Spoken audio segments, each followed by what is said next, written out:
¿Cómo les va? ¿Qué dicen? Espero que todo vaya muy bien. Y hoy estamos con una invitada especialísima, que es la doctora Gisela Coronado, codirectora del Grupo de Investigación de Estudios Medievales, GIEM, de la Universidad Nacional de Mar del Plata. Bienvenida, Gisela, a este Oh, espacio nuestro. hola Susana, hola a todas y a todos quienes están viendo justamente este espacio. Nada, es un honor para mí participar después de haber visto las entrevistas que ya han hecho de investigadores del grupo y así que bueno, es un placer compartir esta tarde contigo. Gracias, Gisela. Y bueno, tenés el honor de ser la número 60 ¡Ah, de qué número entrevistas, hermoso para jugar! tal cual. Así que bueno, no nos demoramos más y te invitamos a compartir tu experiencia de vida académica, de vida personal, cómo llegaste a esto que amas tanto y que tanta pasión pones en ello. Bueno, si uno tiene que comenzar con su itinerario de vida, te puedo decir que, bueno, que en este momento resido en Mar del Plata, ya hace más de 10 años, pero yo soy oriunda de Bahía Blanca. Mi familia sí es de Bahía Blanca, con lo cual hice toda mi educación en Bahía Blanca, hice mi carrera de grado, tanto profesorado como licenciatura en historia en la Universidad Nacional del Sur, así que soy egresada de la UNS. Justamente cuando estaba cursando mis estudios, ya en segundo año, cuando cursé historia medieval, me empezó a interesar el área, el dinamismo que tenían la cátedra, los profesores, y comencé entonces a trabajar, ¿sí? Como alumna scripta. Uno comienza haciendo todo el cursus honorum. eh, Primero fui una alumna que se acercó, después, bueno, con el tiempo pude, en Bahía Blanca, en la UNS, hay también ayudantes alumnos, como lo hay aquí en Mar del Plata, entonces también hice todo ese caminito, hasta que, bueno, me recibí de profesora y después defendí mi tesina de licenciatura, también en la UNS, también en el área de historia medieval, y cuando hubo que decidir cómo seguíamos con nuestra carrera, el paso natural era el doctorado o un posgrado. En la UNS hay un doctorado en historia, pero está restringido, o por lo menos está, no sé si restringido, pero el área, ¿sí? En el cual está ese doctorado es en historia local y historia regional, ¿sí? O historia argentina, con lo cual Sí. no podía hacerlo en la especialización que quería, así que el orden natural era hacerlo en Mar del Plata, porque el profesor que daba historia medieval en la UNS era el mismo profesor que era hoy en día, sí, el titular en la cátedra en la que estoy, el profesor Gerardo Rodríguez. Entonces, bueno, decidimos hacer el doctorado aquí, presentamos plan y se dio estas cosas de la vida que se abrió la oportunidad de concursar un cargo de ayudante de primera. Concursamos, bueno, en ese momento no se dio, pero después con el tiempo sí se pudo dar de entrar como ayudante a la cátedra. Comencé mi doctorado aquí. La casualidad y la suerte, digo que también mi vida personal se vea mucho más asentada, ¿sí? Porque me puse en pareja y entonces ya venirme definitivamente a Mar del Plata era lo más natural, así que ya desde hace más de 10 años que estoy aquí en Mar del Plata, terminé mis estudios, mi doctorado aquí.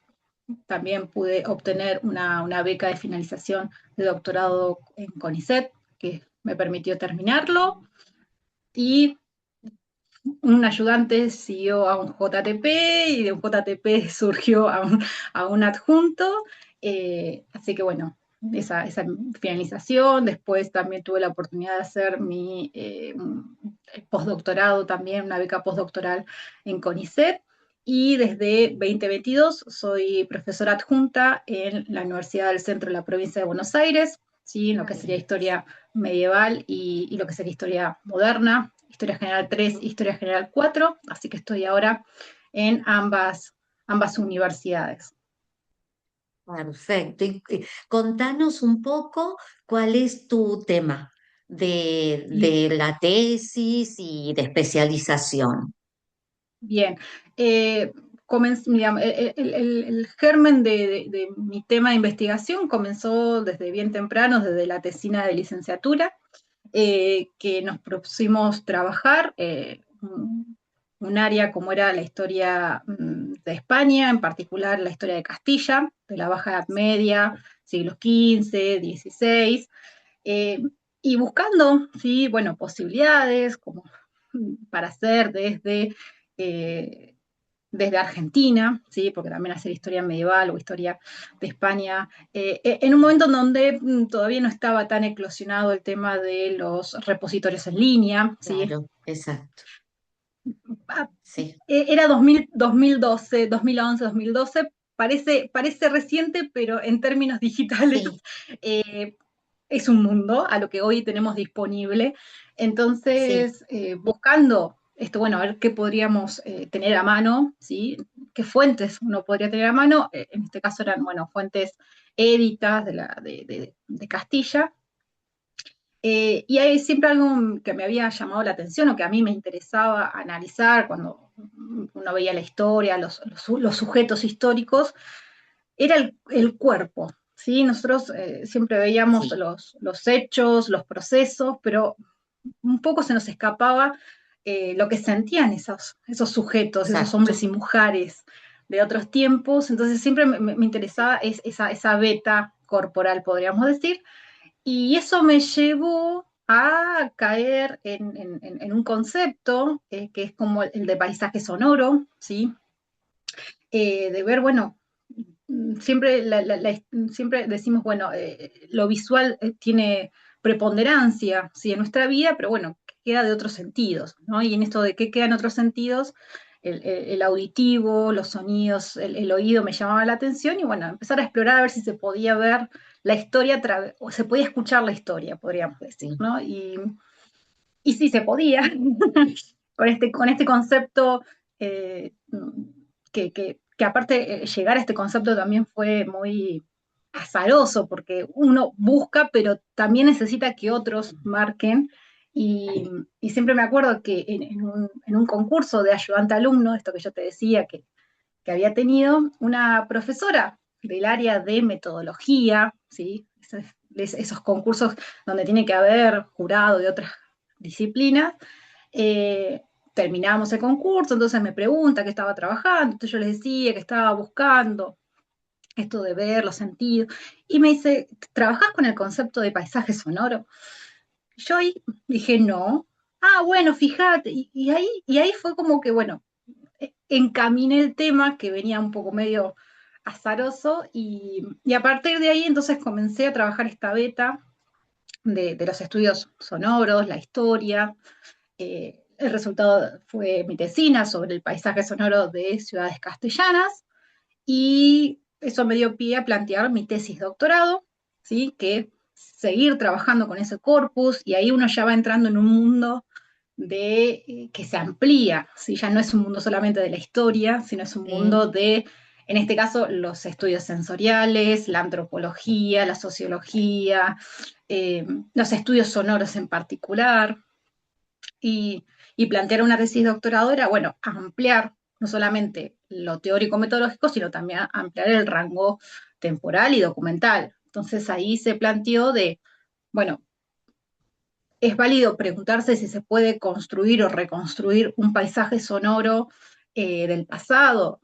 Y con ese interrogante empecé a buscar documentación edita, documentación de archivo, que me posibilitara ver cómo esos hombres y mujeres que residían, que vivieron sí. en ciudades castellanas del siglo XV y XVI, percibieron, vivieron esos espacios a través, ¿sí? De sus percepciones auditivas. Entonces, un poco mi tesis fue construyendo justamente esto, ¿sí? Las nociones de sonidos, de ruido, de silencios que tenían esta sociedad, cómo ciertos sonidos, ciertos ruidos también configuraban la forma de percibir y habitar los espacios, cómo ciertos sonidos también configuraban la identidad tanto cristiana como propia de ciertas ciudades, ¿sí?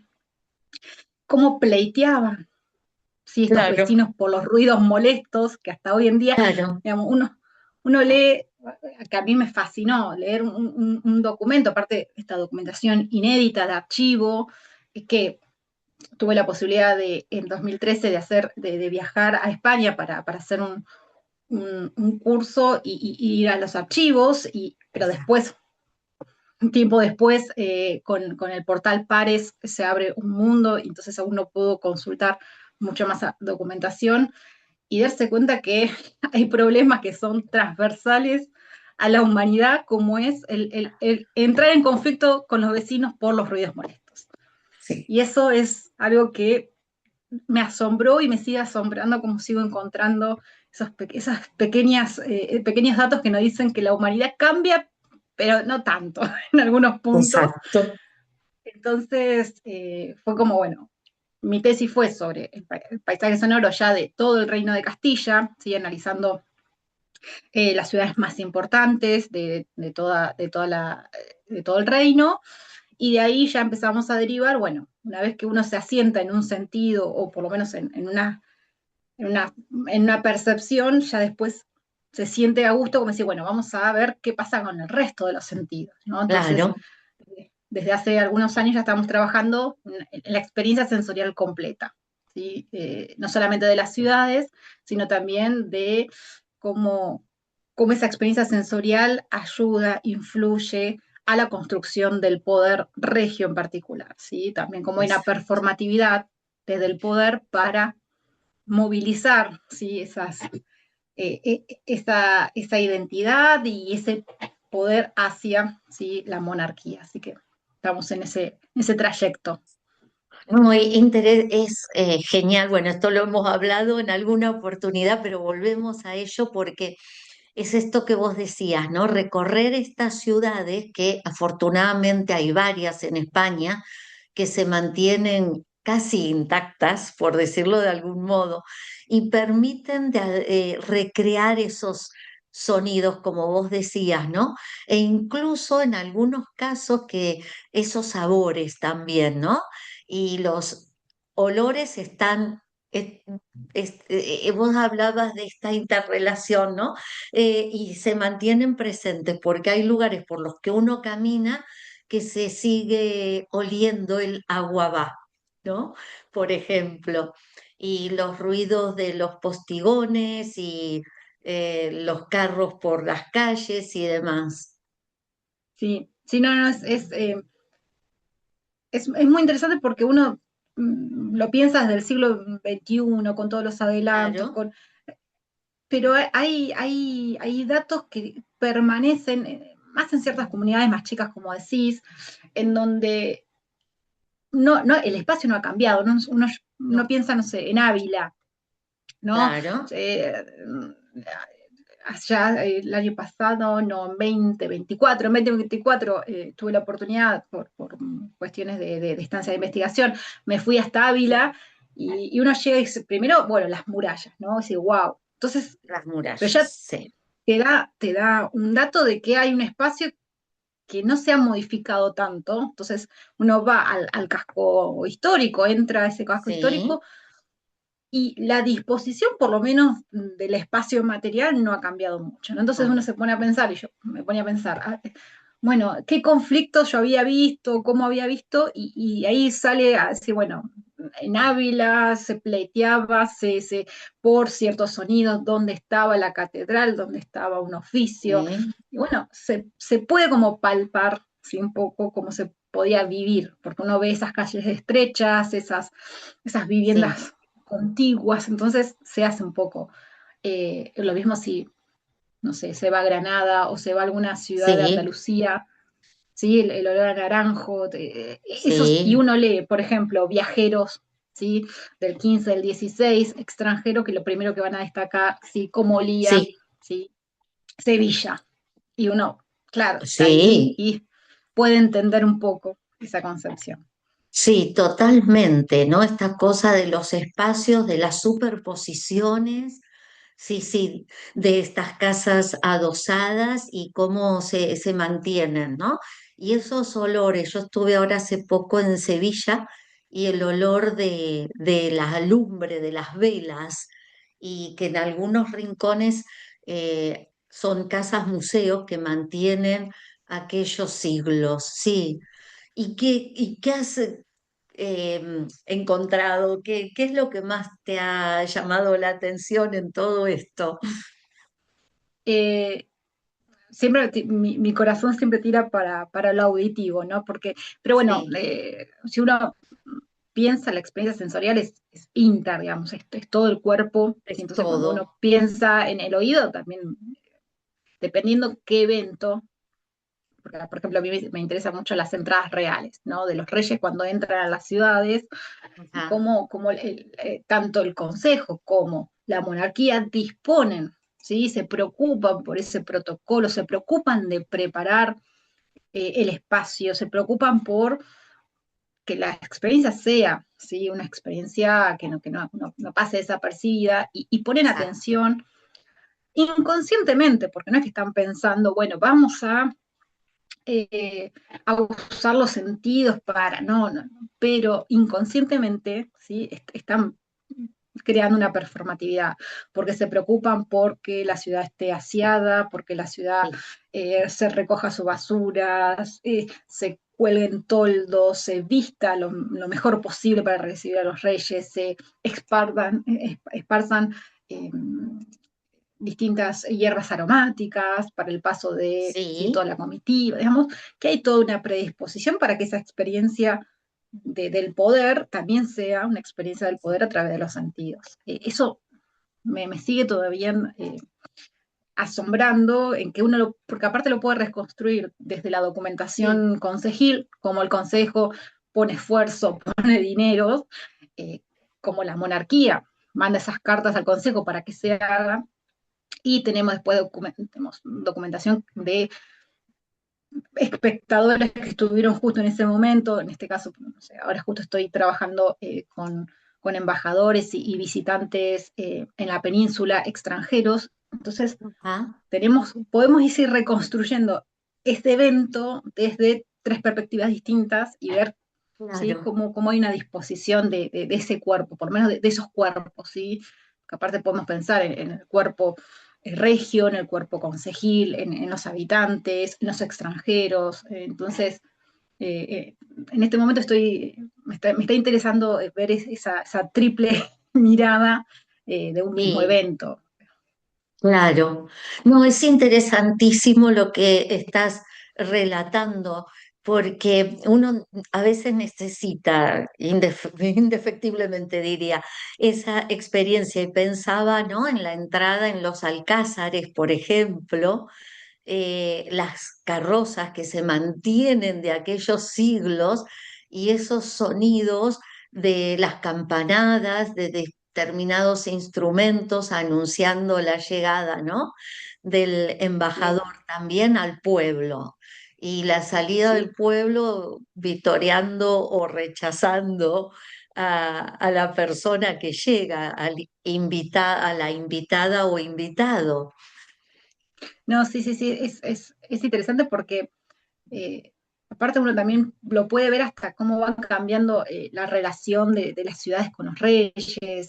Sí, Entonces, hay esas particularidades que, vuelvo a repetir, uno piensa a veces en procesos que, bueno, de largo alcance, pero si uno también después acota la mirada, decir, no sé, siempre me llama la atención la relación que tuvo Juan II, el rey Juan II con Toledo, sí. ¿sí? Que es una relación Sí, que va y viene, y uno lo puede ver, que a veces lo acepta, a veces no le abre las puertas, y claro, que la ciudad no le abre la puerta a un rey, y todas esas relaciones sí, lo puede ver a través de los años, ¿no? Y no solamente 100 años, 200 años, ¿no? Podemos ir viendo esa no, relación cómo claro, cambia y cómo hasta como el cuerpo sí se predispone.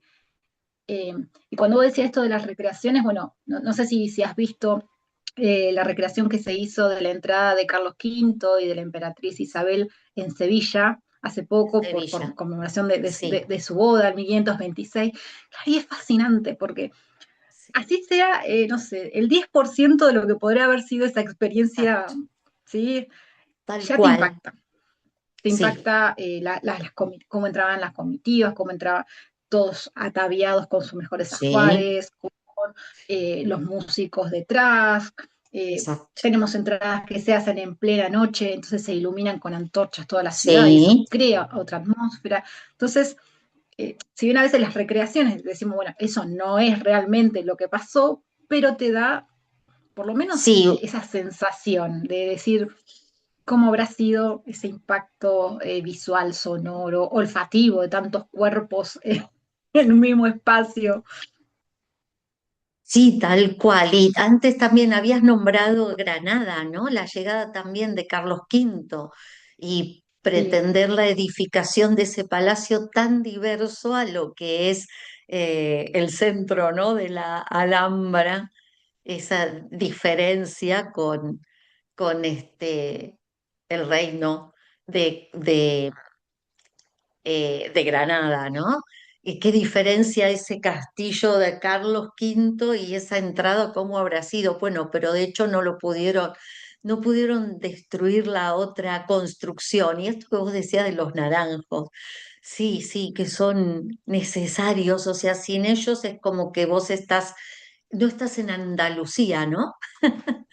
sí, sí, sí, sí, sí, sí. Por esto porque ¿qué es lo que más destacan estos visitantes y cómo van relatando su paso por el territorio a través uno diría del olfato, ¿sí? Porque va narrando, bueno, eh, desde qué árboles son característicos en cada región, desde los Exacto. vinos, Entonces, cuando llegan a Andalucía, ese impacto para ellos es importante y destacan los patios, el sonido del agua, que parece, es un dato que siempre estuvo, porque también es eso, son retazos de esa historia que están, pero estaban como adornando algo, adornaban la historia. Lo que en los estudios sensoriales o quienes hacemos historia sensorial, lo que hacemos es foco justamente en esa experiencia y cómo esa experiencia aporta a la explicación de la historia. No es que va a cambiar la interpretación que se haya tenido de un reinado, de un rey, sino que aporta, Aporta, le bueno, agrega. una mirada, ¿sí? Un poco Sí. más compleja a ese evento o esa forma de pensar la historia. Entonces, desde esa mirada a mí me interesa un poco, son retazos que uno va construyendo de las fuentes, ¿no? No, porque también es eso, no tenemos, muchas veces no son menciones esto, conscientes, sino son retazos que deja la escritura de un cronista, de un documento, de un pleito. Bueno, uno lo interpreta o logra, ¿sí? Descubrir esas pistas que después nos ayudan a interpretar esa experiencia. Sí, a mí me interesa, bueno, ahora te estoy preguntando, disculpa, sos vos quien relata. Vamos, No, pero vamos a esta charla. sí, no, la cuestión del agua, ¿no? Pensaba Toledo, Granada, el agua tan cerca, Almería, y esos sonidos, ¿no? Y esas necesidades diversas, porque hay que cruzar ríos, atravesar algunos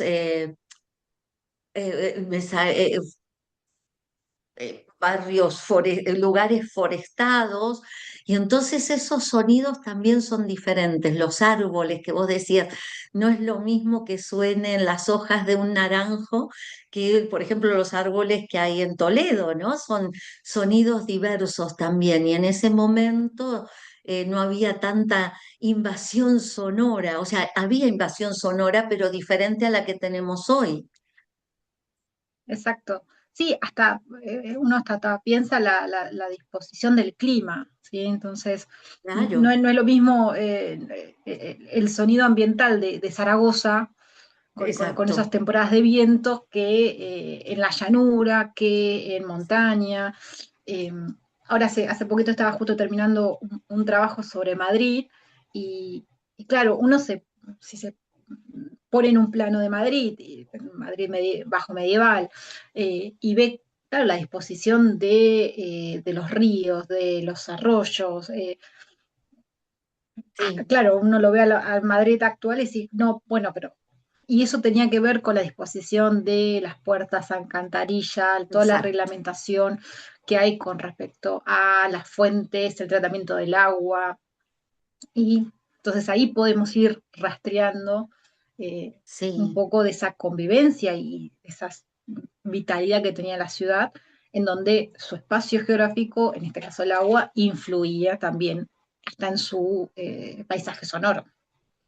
Sí, ¿cómo cambia el mapa? Ahora, cuando nombraste a Madrid, yo pensaba que hay una parte en el centro de Madrid donde aparece el río Manzanares, pero otro lugar en que está canalizado, entonces que está cerrado. Y cómo eso ya te transforma el ambiente, ¿no? La geografía del lugar. Sí, bueno, algo muy, un problema que tenían las autoridades en el 15, a fines del 15, era justamente estos barrancones que se formaban, ¿sí? En las orillas, eran espacios para digamos, donde se iba a depositar la basura. Entonces, Exacto. esto, luchar contra que la gente no haga muladares, ¿sí? Como le dicen ellos, en lugares no permitidos. Bueno, esta disposición del terreno hacía propicio. Bueno, y eso traía un montón de problemas que había que reglamentar, ¿sí? ¿No? Siempre se dice, hay que desmitificar un poco esto de que la Edad Media era sucia, que no había ningún tipo de control. Lo había. Si uno se Sí, pone a leer sí, las ordenanzas, los libros de acuerdos, sí, hay toda una preocupación desde la aldea más pequeña hasta la ciudad más populosa, ¿sí? Términos relativos de la Europa medieval, en donde había una preocupación real por reglamentar el tema de la basura, el tema de los desperdicios, el tema de los animales en las ciudades, el tema del sí. agua. Pero bueno, como pasa hoy en día, también no se respetaba. Y bueno, también Exacto. nosotros podíamos decir que tenemos un pequeño basural en nuestra esquina, que la gente tira los papeles, los Sí. animales, el tema digamos, entonces, bueno, todo es Eh, relativo. Si Claro, se va a los porque documentos, también, no, bueno, sí. no, no, no, favor, no, no, vos. No, era eso que a veces nos dejamos llevar por esas impresiones yo- pues uno siempre ve a las series o películas que retratan una edad media esto, oscura, sucia, y bueno, Sí, hay que matizar, ¿sí? Como todas las épocas tienen sus claros y sus oscuros, la edad media también.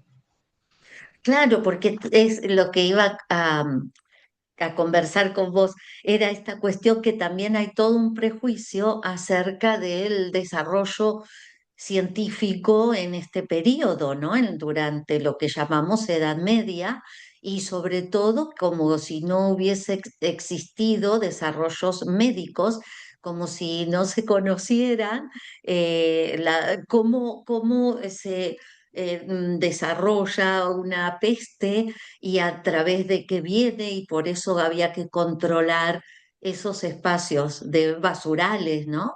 Porque trajeron muchas pestes, obvio, y hubo también esas pandemias y sabían sobre eso, no que lo ignoraban.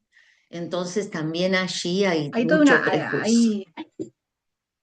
sí, hay toda una teoría funcionando desde la Baja Edad Media sobre Sí, la teoría de los miasmas, digamos, de los olores que traen enfermedad. Y exacto. controlar los olores era necesario. Entonces, no solamente cuando se desata, ¿sí? Una peste X, sino tratar de que Sí, no se genere. de que no Y se llegue a tenía eso, sí, conciencia. sí, sí, sí, tal cual. Y si estaba, y bueno, si ya había un brote, también se ponía, se activaba, diríamos, un protocolo, de decir, bueno, esto, el tratamiento, a mí siempre me llama la atención, el tratamiento con los olores es muy significativo, esto de que huela bien el ambiente, entonces Sí, quemar hierbas aromáticas, lavar exacto. la ropa, por ejemplo, que Sí, es algo obvio para nosotros, pero esta sociedad ya lo tenía incorporado. Bueno, en el medio había otras concepciones funcionando que sí, no hacían la idea de una ciencia ¿sí? Como la podemos pensar nosotros para el 18, pero sí tenían una noción Mm. de manejo de las enfermedades y de qué las propagaba. Exacto. No, y esto que vos decías, ¿no? Otro sonido esto que hablabas de la audición, lo de las mujeres, bueno, hay una historiadora y filósofa española que habla de María Jesús Fuente, que habla de las mujeres que salían a sabadear, un verbo que a mí me fascinó, que era cuando iban a lavar la ropa o a coser o a bordar, etcétera, y habla mucho de lavar la ropa, de los arroyos, de las fuentes donde se reunían las mujeres, en este caso en Al-Ándalus, de las tres religiones. Y entonces ahí también hay otro sonido, ¿no? Del lavado, del golpeteo para estrujar la ropa, para quitar las manchas, etcétera, ¿sí? No solamente el sonido, si uno piensa en los oficios, tiene que pensar en el tacto, en ese cuerpo, en ese Exacto. aprendizaje. A mí, por ejemplo, un oficio que trabajé en mi tesis y le debo todavía un análisis mucho más concienzudo, diríamos, es el del alarife, ¿sí? Lo que Ah, podríamos decir sí, nuestro mayor de obras hoy en día o arquitecto, ¿sí? Era el sí. funcionario que se encargaba en el consejo de la verificación de las construcciones. ¿Sí? Era como ya digo, un maestro mayor de obras, ¿no? Entonces, también llegué digamos, por leer ordenanzas y en una ordenanza de Madrid, ¿sí? Madrid es maravilloso porque tiene un reservorio de sus libros de actas importantísimo, donde se retrata toda la vida de la villa a fines del siglo XV, y había un asiento en donde daba cuenta de que el alarife de la villa se iba a jubilar, ¿sí? Claro. Porque estaba sordo. Entonces se jubilaba, le daban como una jubilación, ¿sí? Un privilegio, y lo reemplazaban por otro. Yo digo, ¿por qué? Porque era sordo. A mí me llamaba la atención eso, porque uno diría, bueno, porque esté Sí. ciego, bueno, sí, porque tiene que verificar, ¿no? Entonces empecé a tirar de ese hilo y con ese dato me fui a agudizar mi lectura a otras ordenanzas y encontré en una ordenanza de Córdoba también la misma disposición. ¿Por qué? Porque justamente una de las funciones de esta Larife no era solamente mirar, sino que era escuchar cómo trabajaban los cimientos. ¿Cómo te das cuenta que los cimientos, sí, pues, si a simple vista no hay ningún tipo de evidencia? El tema era que tenía que escuchar. Entonces, por esto sí, estaba sordo, ya no cumplía su función. Y era como, y ese dato, o por lo menos esa forma de interpretar ese oficio, no lo había leído. Y me llamó mucho la atención. Entonces también esta disposición de ciertos oficios, de cómo se aprende, desde los talladores, desde los carpinteros, y tuve una reglamentación en Sevilla, si no me equivoco. Son tantas ciudades y reglamentaciones que a veces Sí.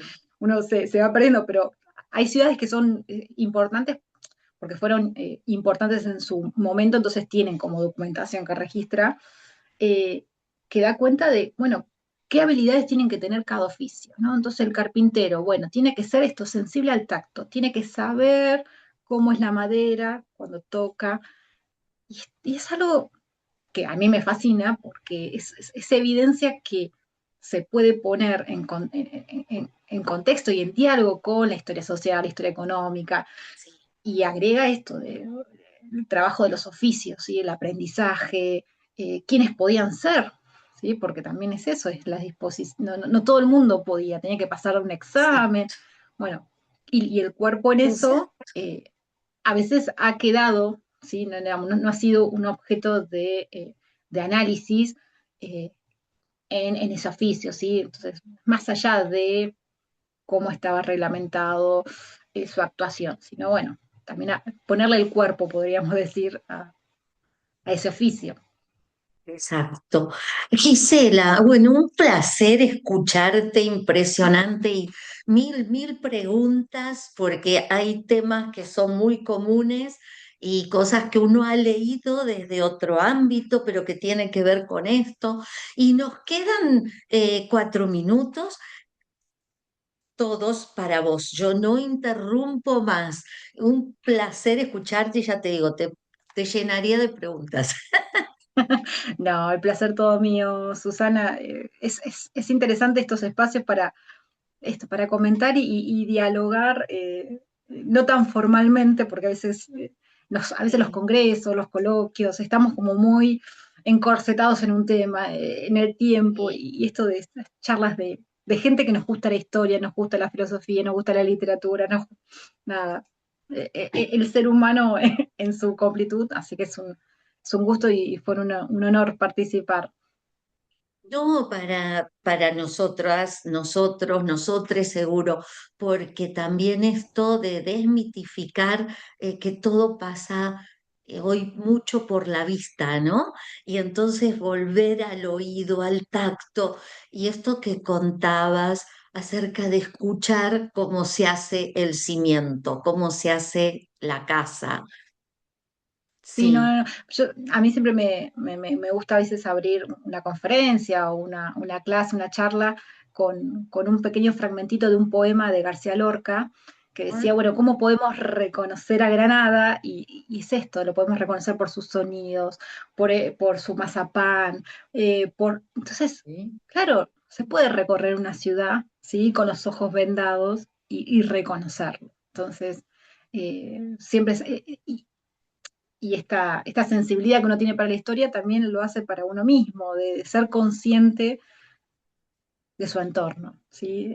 Me parece que quien mm, realiza este tipo de historias, primero tiene que ser consciente de su propio orden sensorial, diríamos, para después reconocerlo, ¿sí? En la fuente. Entonces, a veces uno, bueno, a ver, cómo estoy, cómo mi cuerpo se dispone y percibe su entorno. Y eso después es un ejercicio que uno tiene que hacer para encontrar esas pequeñas pistas, porque ya te digo, son mínimas que uno va reconstruyendo de un montón de fuentes para lograr captar, ¿sí? Esas miradas y esas percepciones. Exacto. Muchísimas gracias, Gisela, No, querida. Gracias. Fue no, un por favor, placer absoluto, un placer total escucharte. Y bueno, quedamos en contacto. totalmente. Gracias. No, a ti.